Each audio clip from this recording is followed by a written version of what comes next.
Hi, my name's Glenn Marnie. I'm a member of the Church of Jesus Christ of Latter-day Saints here in Merthyr Tydfil, in the hallowed country of Wales. I'm a sixth generation member of the church, possibly seventh, with a great uncle that first joined the church, going back to the 1840s.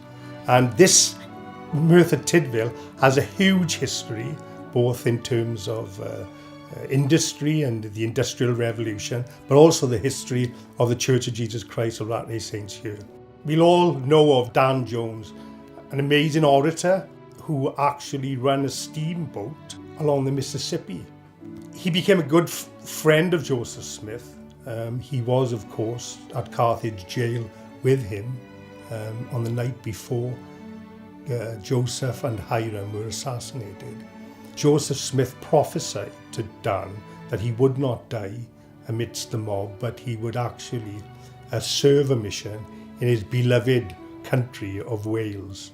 In fulfillment of that prophecy, Dan Jones left 2 months after the assassination of Joseph and Hiram to come to Wales, and arrived in Wales in 1845. He started his mission in North Wales, but soon came to the more populated south, and particularly Merthyr Tydfil, my own town here, where he spoke and did a lot of missionary work in the open air.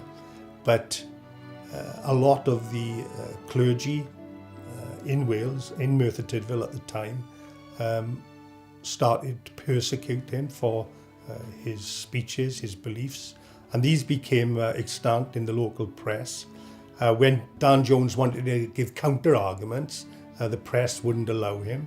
They started printing press in Nantygweneth Street, just a few hundred yards from where the church is now. And Dan Jones actually lived in Cyfarthfa Row, which was parallel to Nantygweneth Street. They started the periodicals, Prophet of the Jubilee, and afterwards Zion's Trumpet, or It Gone Zion, where Dan Jones gave a lot of the arguments and principles of the gospel, of the restored gospel. And as a result of his preaching and his management of the church in Wales, there were about 135 baptisms a month. And after his first mission, about 4,000 people had joined the church, some of whom left and emigrated with Dan Jones after that first mission. After returning to Utah, he was then sent back to Merthyr Tydfil on a second mission, and that's when my ancestors and my fifth great uncle, Robert Humphreys, joined the church. He was actually baptized on Christmas Day in 1847 down, I think it was in Cumbarch in Aberdare, and he became a branch president the year after, in the summer of May 1848, and was actually sustained by the conference in Wales that was held next to the old parish church, and where Dan Jones was actually presiding at that conference.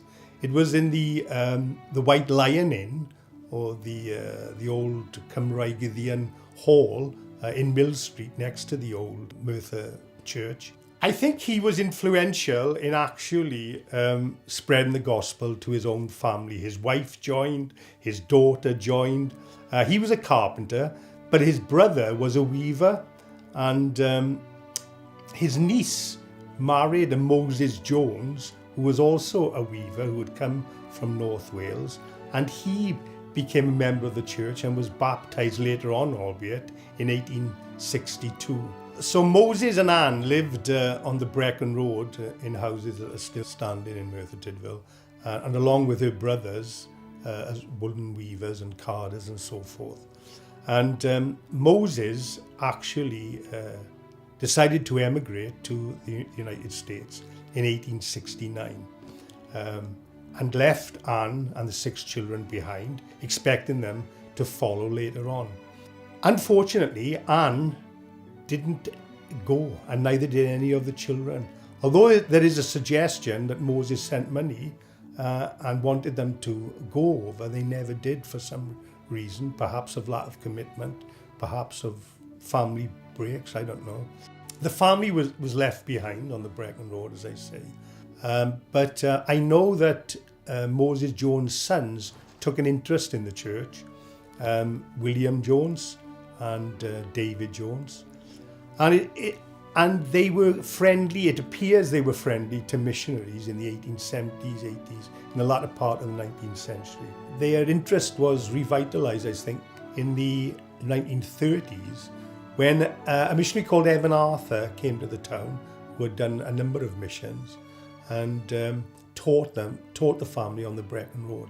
As a result of his impact and his teachings, my great-grandmother got baptised, and so did my great-uncle and their cousins in 1932 of January. It was absolutely freezing, I remember my uncle saying, and as they were going into the pool, the natural pool that had probably been the place of many baptisms before then.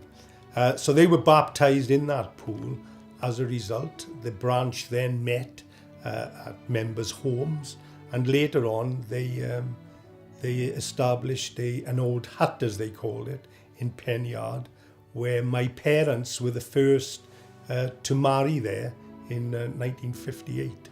Their love and the way in which they've implemented the church teachings has had that impact on me and my family, and I'm so grateful for it. I mean, it's absolutely tremendous that I've had that upbringing and that those standards passed through the generations for me to continue, really, and perhaps add onto it in some way, shape or form.